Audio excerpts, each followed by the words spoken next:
The fastest way to lose the corporate game is to believe that exceptional work is your shield. You watch them every day. The co-worker who misses deadlines, defers the heavy lifting, and delivers average results, yet somehow secures the promotions, the high-profile projects, and the manager's undivided attention. It feels like an injustice. It feels like a glitch in the system.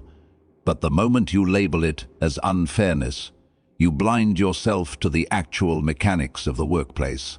Competence is a baseline, not a differentiator. While you are refining your spreadsheets, they are engineering their visibility. The system isn't broken. It is operating exactly as designed, just on a currency you aren't currently trading in. We are taught from childhood that performance yields reward. This is the grand illusion of the modern workplace. When you see an underperforming colleague advance, your brain seeks comfort in simple explanations. You tell yourself they are brown-nosed, lucky, or that the boss is incompetent. These explanations are emotional pacifiers. The hidden reality is that organizations do not reward the best work. They reward the path of least resistance and highest comfort for the decision-makers. Your superior performance often creates a problem. It makes you irreplaceable exactly where you are. The system does not want to move a critical engine component to the driver's seat. Your less competent coworker understands a fundamental truth. It is highly profitable to be easy to manage, but dangerous to be too useful to lose. When meritocracy fails you, the natural response is resentment. You work harder, stay later, and document your achievements with meticulous care. You expect the data to speak for itself, but data has no voice in a room driven by human anxiety. By over-delivering in silence, you inadvertently signal that you are content with the status quo. Even worse, your growing frustration begins to manifest as friction. You become the person who points out flaws, demands processes, and complicates the manager's day with harsh realities. Meanwhile, the underperformer is offering psychological safety. They agree, they accommodate, and they validate the leadership. The system will document your reaction to a problem long before it documents the problem itself. By reacting emotionally, you transform yourself into the liability, while the incompetent coworker remains an asset of comfort. To understand how this dynamic thrives, we must deconstruct the three distinct archetypes of the winning underperformer. The first is the relational shield. This individual survives not by what they produce, but by the anxiety they absorb for the leadership. They act as a social buffer, managing upward relationships so flawlessly that criticizing their work feels like a personal attack on the manager's judgment. The hidden incentive here is simple. Executives prefer a loyal ally who delivers average results over a brilliant maverick who threatens their peace of mind.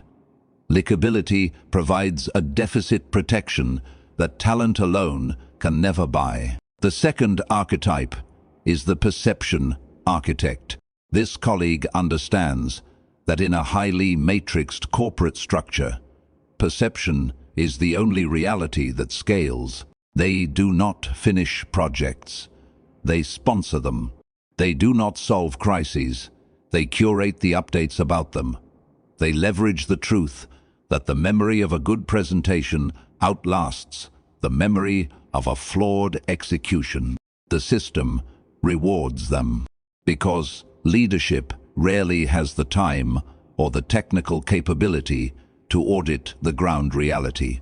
If the dashboard looks green during the quarterly review, the architect wins, regardless of the structural rot underneath. The third archetype is the frictionless passenger.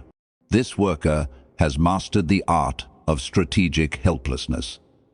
By subtly communicating their limitations, they train the organization to expect less from them. Consequently, when they deliver a standard, mediocre result, it is praised as a triumph. Conversely, because your baseline is excellence, a single standard day from you is viewed as a concerning drop in performance. They have successfully lowered the bar, securing an environment where survival requires half the caloric burn. The organization incentivizes this because it is easier to dump the critical work onto the willing horse than it is to rehabilitate the passenger. Now for the practical part. When confronted with a winning underperformer, the typical professional attempts to expose them. You highlight their errors in public emails or drop subtle hints during one-on-one meetings. This strategy fails invariably. It exposes your jealousy, not their incompetence. When you attack a manager's favorite, you are indirectly attacking the manager's competence. The strategic alternative requires a shift from emotional resistance to detached observation. You must stop auditing their work and start auditing their currency. If they are winning through visibility, you must stop hiding behind your desk. You do not need to become a sycophant, but you must become a presence. Visibility is a multiplier, and any number multiplied by 0 is still 0. If your exceptional work has a visibility score of 0, its value to your career is 0. You must alter your communication framework. Instead of sending exhaustive end-of-week reports that read like a grievance log, shift to high-level, outcome-oriented summaries that mirror the language of leadership.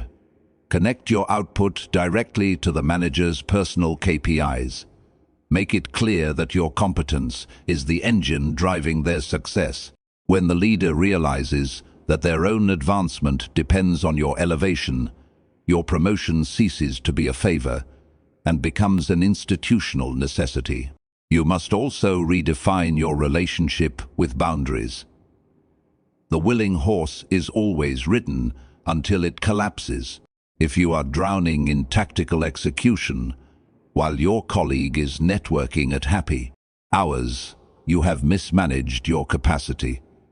Start gating your expertise. When low-value, high-effort tasks are directed your way, do not accept them with a resentful smile. Frame your refusal around priority, not exhaustion. Force the leadership to make a choice between your strategic output and their administrative convenience. Make them feel the weight of your absence on the projects that actually matter. It is a common misunderstanding that human resources or executive leadership exists to ensure fairness. They do not. Their mandate is risk mitigation and continuity. An organization will happily tolerate a moderate level of incompetence if it guarantees stability and internal harmony. High performers who demand constant validation and structural changes are often viewed as volatility risks. To thrive in this environment, you must stop looking at the corporation as a moral referee. It is a complex ecosystem governed by self-interest and energy conservation. If you find yourself in an environment where the delta between performance and reward is completely detached from reality, and leadership completely refuses to acknowledge it, do not attempt to fix the culture. A single employee cannot reprogram a broken matrix. Your priority must immediately shift to capital preservation.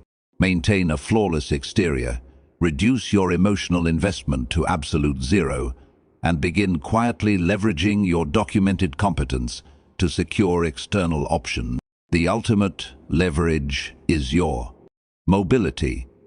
While your underperforming colleague is trapped in a specific ecosystem where their social capital protects them. Your skills are highly transferable. You build your reputation not to win a localized popularity contest, but to establish a market value that cannot be ignored.